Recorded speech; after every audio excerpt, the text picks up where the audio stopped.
जय हिंद साथियों, स्वागत है आप सभी का शाइन वाईटी क्लासेस में। हिंदी शॉर्ट हैंड की प्रैक्टिस डिक्टेशन 100 शब्द प्रति मिनट गति से डिक्टेशन 5 सेकंड में शुरू होगी। स्टार्ट। मानसून का आगमन हो गया है विराम। बंगलुरु और मुंबई सहित अनेक शहरों में मानसून पूर्व की बारिश होने लगी है विराम। भारत एक कृषि प्रधान देश है विराम। किसी भी कृषि प्रधान देश के लिए मानसून के दिनों में होने वाली बारिश महत्वपूर्ण होती है विराम। आज भी भारतीय किसानों का एक बड़ा हिस्सा सिंचाई के लिए बरसाती पानी पर ही निर्भर है विराम। आज जबकि दुनिया की आबादी का एक बड़ा हिस्सा शुद्ध पेयजल की नियमित आपूर्ति से वंचित है, तो बरसात का स्वागत किया जाना चाहिए विराम। मानसून हमें वर्षा जल का संग्रह करने का अवसर देता है ताकि भविष्य की जरूरतों के लिए उस कीमती निधि को बचा सकें जिसके लिए रहीम ने बहुत पहले कह दिया था, रहीमन पानी राखिए बिन पानी सब सून विराम। मानसून का स्वागत किए जाने का तात्पर्य यह है कि हम बरसात के पानी के सदुपयोग और संरक्षण के प्रति सचेत हों और अपेक्षित तैयारियां रखें विराम। दरअसल देश में पानी की प्रति व्यक्ति उपलब्धता के आंकड़े को देखें तो समझ में आता है कि वर्षा जल का संरक्षण क्यों आवश्यक है विराम।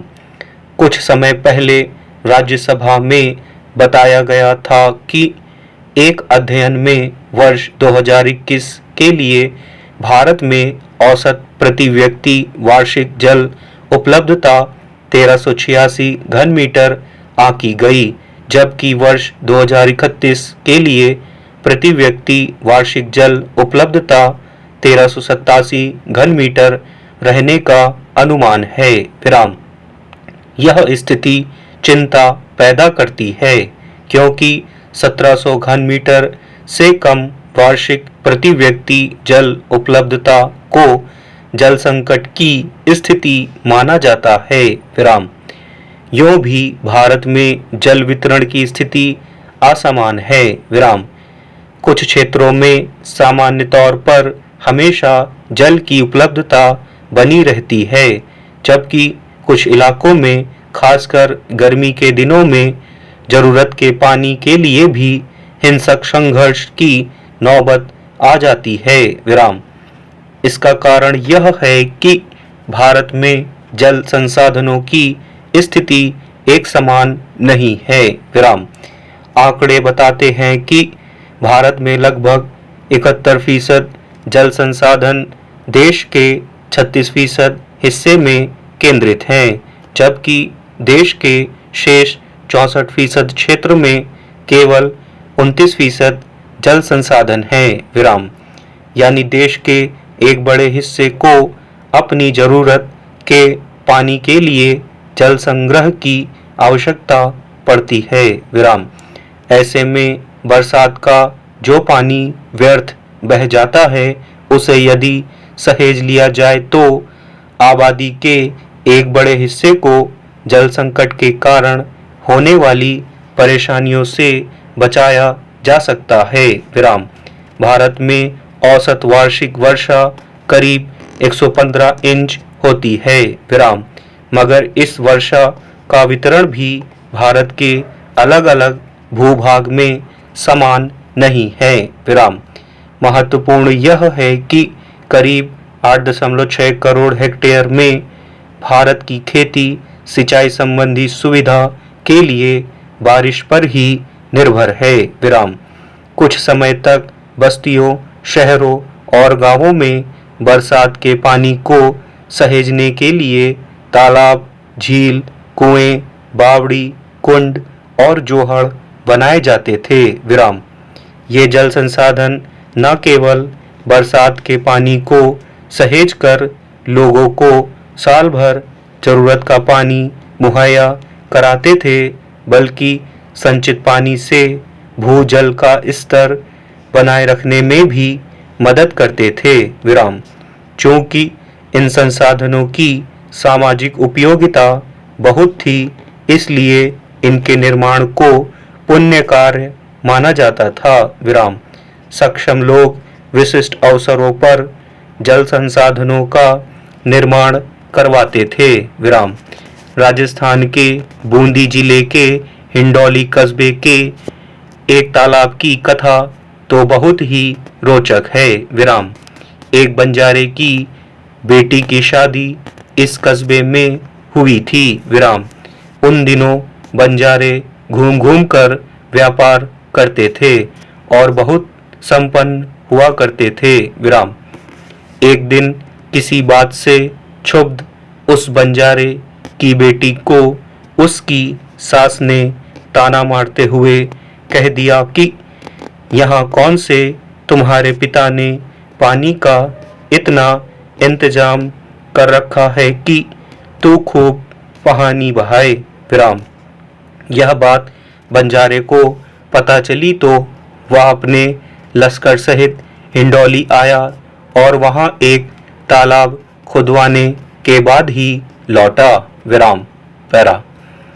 बावड़ियां और कुंड तो जल संग्रह करने के साथ अपने समय के स्थापत्य की समृद्धि का प्रमाण भी देते थे।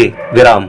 गुजरात की रानी की बावड़ी अपने स्थापत्य के कारण ही प्रसिद्ध है और दूर दूर से पर्यटक इसे देखने आते हैं। विराम।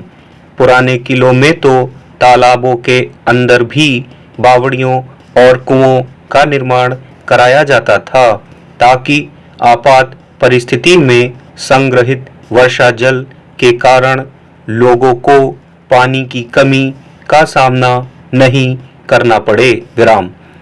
मध्य प्रदेश के ग्वालियर के निकट नरवर के किले का इतिहास नल दमयंती के आख्यान से भी जुड़ा है। विराम। इस किले में राजा नल के महल के बाहर ही एक विशाल तालाब है और इस तालाब के अंदर भी 8 कुएं और 9 बावड़ियां हैं। विराम। समय के साथ पुराने जल संसाधन उपेक्षा के शिकार हो गए। विराम। अधिकतर प्राचीन जलाशय बरसात के पानी के प्रवाह की राह में होते थे। विराम। बरसात का पानी बहकर इनमें एकत्र हो जाता था। विराम। पश्चिमी राजस्थान में तो ऐसा तंत्र विकसित था कि एक तालाब के भरने पर पानी दूसरे तालाब की ओर बह निकलता था। विराम। वर्षा जल संग्रह के प्रति इस क्षेत्र के लोग कितने जागरूक थे, इसका अनुमान जैसलमेर के गढ़सीसर तालाब के उदाहरण से लगाया जा सकता है। विराम। बरसात के पहले लोग श्रमदान कर इस तालाब की सफाई करते थे। विराम। स्वयं शासक इसमें श्रमदान करते थे। विराम। पहली बारिश के बाद इस खूबसूरत तालाब में नहाने आदि पर प्रतिबंध था, ताकि तालाब का पानी गंदा नहीं हो। विराम। समूचे क्षेत्र में इसी तरह से बरसात के पानी के संग्रह और उसकी शुद्धता को बनाए रखने का चलन था। विराम। लेकिन जब से पानी नलों के माध्यम से घर घर पहुंचने लगा, तो लोग इस प्राचीन संसाधनों के प्रति उदासीन हो गए। विराम। देश में अधिकांश तालाबों को रिहायशी बस्तियों के लिए और कुंडों को व्यावसायिक प्रतिष्ठानों के लिए बांट दिया गया। विराम। लोगों ने कचरा फेंक फेंक कर बावड़ियां और कुएं अनुपयोगी कर दिए। विराम। पुराने जल स्रोतों के मार्ग में नई बसावट या नए निर्माण का एक नुकसान यह भी हुआ कि जरा सी बारिश से बस्तियों में जल जमाव की स्थितियां बनने लगी हैं। विराम। महानगरों में बढ़ती जनसंख्या के कारण नई बस्तियों का निर्माण फिर भी शहरी प्रबंधन की एक बड़ी आवश्यकता माना जा सकता है, लेकिन देश के छोटे-छोटे शहरों में भी मामूली बारिश जलप्लावन का दृश्य उपस्थित कर देती है। विराम।